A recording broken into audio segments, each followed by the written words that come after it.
Hi. Now, in today's lecture, we will talk about how to distinguish between various types of alcohols. We know we have primary, secondary, and tertiary alcohols. So, if you are given a sample of alcohol, how will you know whether it's primary, secondary, or tertiary alcohol?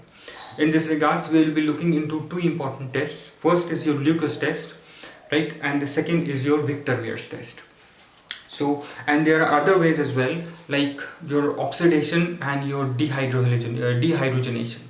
We have done this in previous lecture already. Oxidation of alcohols and dehydrogenation of alcohols. Oxidation and dehydrogenation will give you different products, right? So that way you can distinguish between your different alcohols.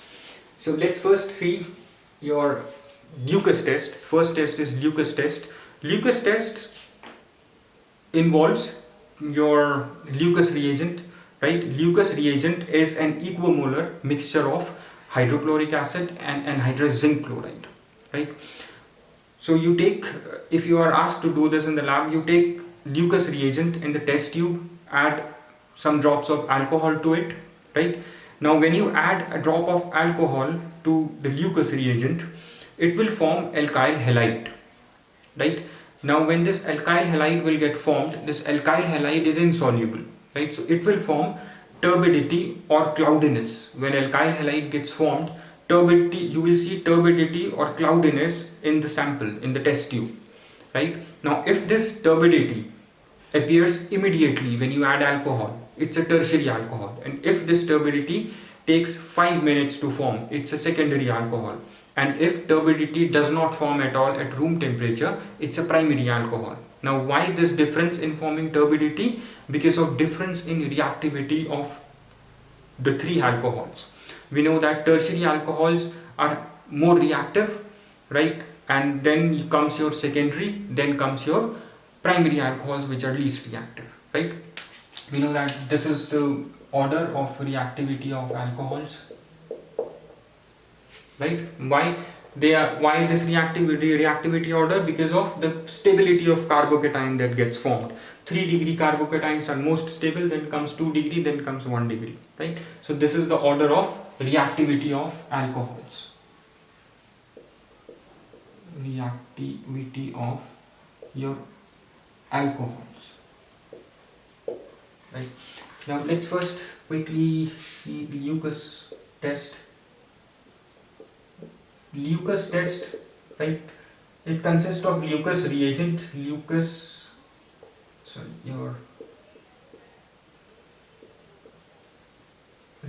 reagent, which is an equimolar mixture of hydrochloric acid and your zinc chloride, anhydrous zinc chloride, right? Equimolar means 1:1.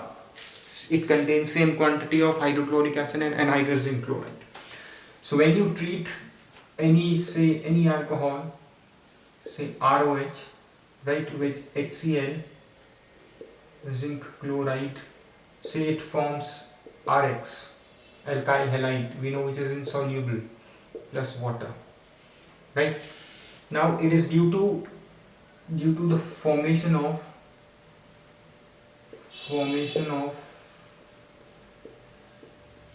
alkyl halide will cause turbidity,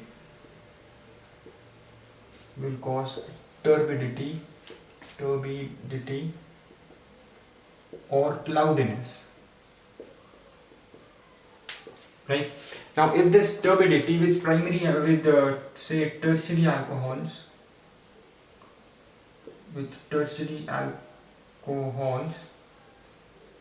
this turbidity forms immediately. So turbidity forms immediately, right?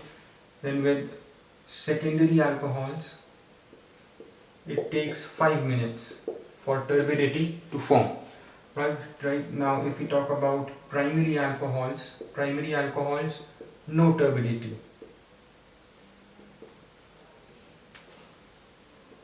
at room temperature, right? So using this Lucas test, you can distinguish between the three types of alcohols based on the formation of turbidity, right?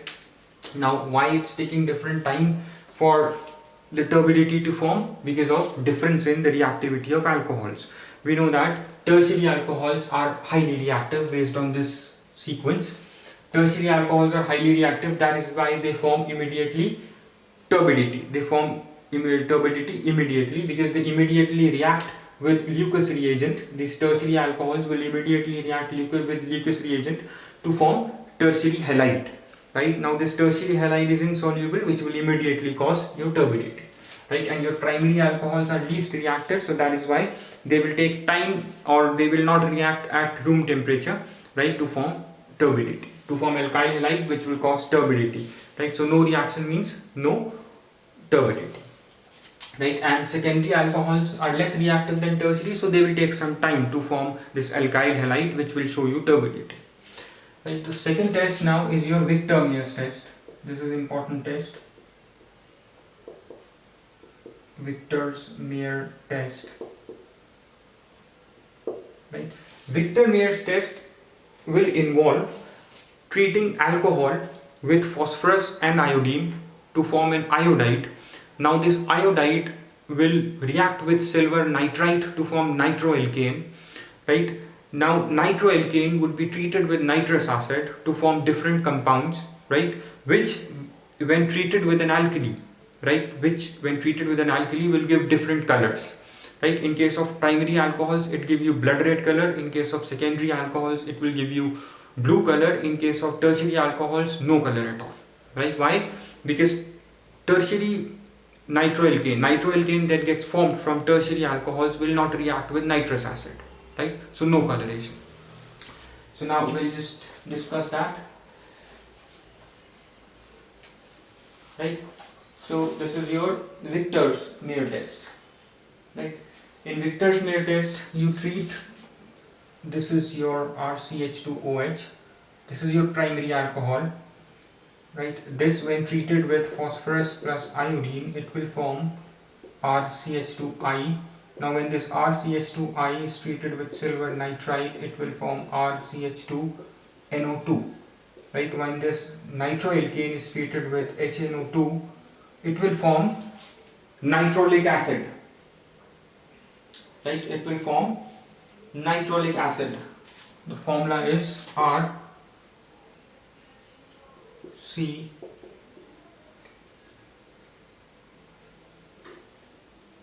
it's NOH. Right, this is your nitrolic acid. I'm sorry, you have this.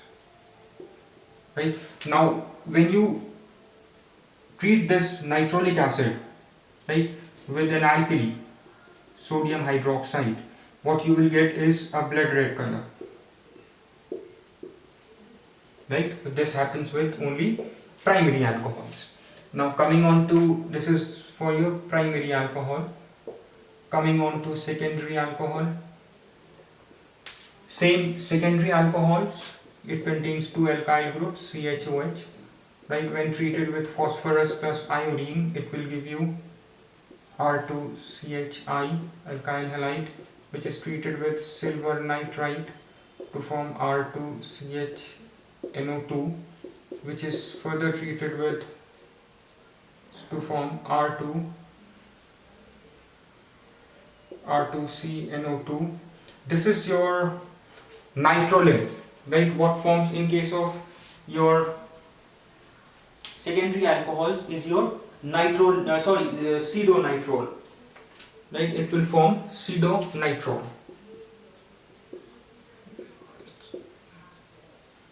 This is your pseudo-nitrol. Right, which when treated with alkali sodium hydroxide will give you blue color. And this is your nitrolic acid. RCNO2NOH.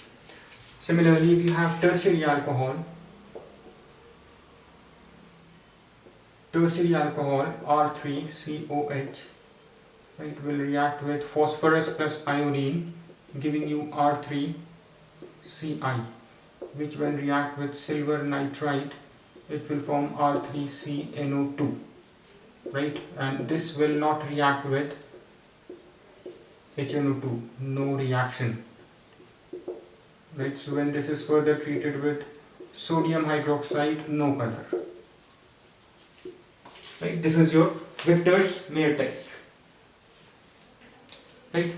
This is your Victor's Mayer test. Just remember, the nitroalkane that is formed from tertiary alcohol does not react with nitrous acid, so no color with alkali sodium hydroxide. Similarly, in case of primary alcohols, you can see you have a different compound that gets formed when this nitroalkane reacts with nitrous acid. It forms nitrolic acid, right, which gives blood red color with sodium hydroxide.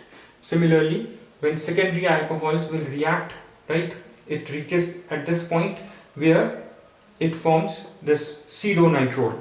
Pseudonitrol, when treated with alkali, will give you blue color, right? Tertiary alcohol, no reaction from here, so no color with alkali, right? I hope these two tests are clear, Lucas test and Victor's Mayer test, right? The other ways is to distinguish between different types of alcohol is oxidation, right? And second is your dehydrogenation.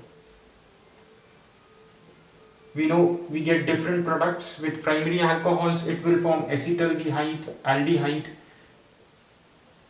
right? With primary alcohols, it will form aldehyde, right, which will react further to give you acid, carboxylic acid, right? Similarly, secondary alcohol will react to form ketone, right? If ketone is further oxidized, it will form carboxylic acid, right? Similarly, you have tertiary alcohols.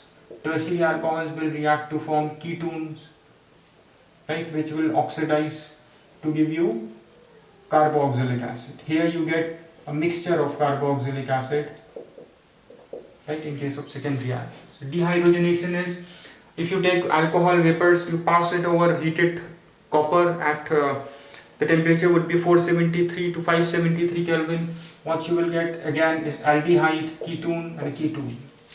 Aldehyde you get with primary alcohols, you get aldehyde, right? With secondary alcohols you will get ketone, right? And with tertiary alcohols you will get an alkene, right? You will get an alkene. Remember this. Right? This is also a way to distinguish between alcohols, but these are the best ways to distinguish between alcohols in the lab. Right? I hope this is clear. Thanks.